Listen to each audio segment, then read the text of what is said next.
అమ్మాయి గారు ఈ చీర అయితే మీ దగ్గరే ఉంచండి అని చెప్పేసి ఇక చంటి అయితే అక్కడి నుంచి వెళ్ళిపోతాడు. సింధూర ఆ చీర తీసుకొని చాలా మురిసిపోతూ ఉంటుంది. అలా ఆ చీర తీసుకొని అక్కడి నుంచి అయితే లేచి తన గదిలోకి చాలా సంతోషంగా పరిగెడుతూ ఉంటుంది. అది చక్రం చూసి గమనిస్తాడు. ఈ సంతోషం దేవుడు ఎప్పుడు వీళ్ళకి ఇలాగే ఉంచాలి స్వామి అని చెప్పేసి చక్రం అంటాడు.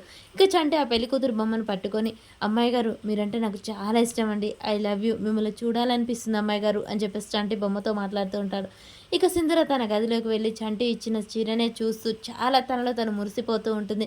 చంటి అలా చీరను మీదేసి అమ్మాయి గారు ఈ చీర మీకు చాలా అద్దినట్టుంది. అలాగే నేను ప్రేమించిన అమ్మాయి కూడా చాలా బాగుంటుంది అని చెప్పేసి ఇస్తాడు. ఆ చీరను పట్టుకొని మురిసిపోతూ అమ్మాయి గారు ఈ చీరను మీకన్నే ఉంచండి అని చంటి చెప్పిన మాటని అద్దంలో చంటి రూపాన్ని చూసుకొని ముద్దు పెట్టుకుంటూ ఉంటుంది.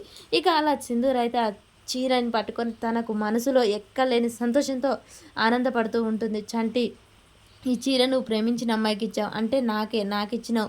పెళ్ళయ్యాక మొదటిసారిగా నాకు మొదటి చీర బహుమతి ఇచ్చావు. ఈ చీర, ఈ కానుకని జీవితాంతం గుర్తుంచుకుంటాను చంటి. ఈ గుర్తుని మర్చిపోలేను అని చెప్పేసైతే సింధూర ఆ చీరను పట్టుకొని హగ్ చేసుకుంటూ ఉంటుంది. ఇక ధర్మయ్య చాలా సంతోషపడుతూ ఉంటాడు. తనలో తను మురిసిపోయి నవ్వుతూ ఉంటాడు. ఈలోపే తులసి కాఫీ తీసుకొనొస్తుంది. ఏంటండి చాలా రోజుల తర్వాత చాలా సంతోషంగా ఉన్నారు. ఏమైంది? సింధూర ఏమన్నా ఫోన్ చేసిందా? లేదు తులసి.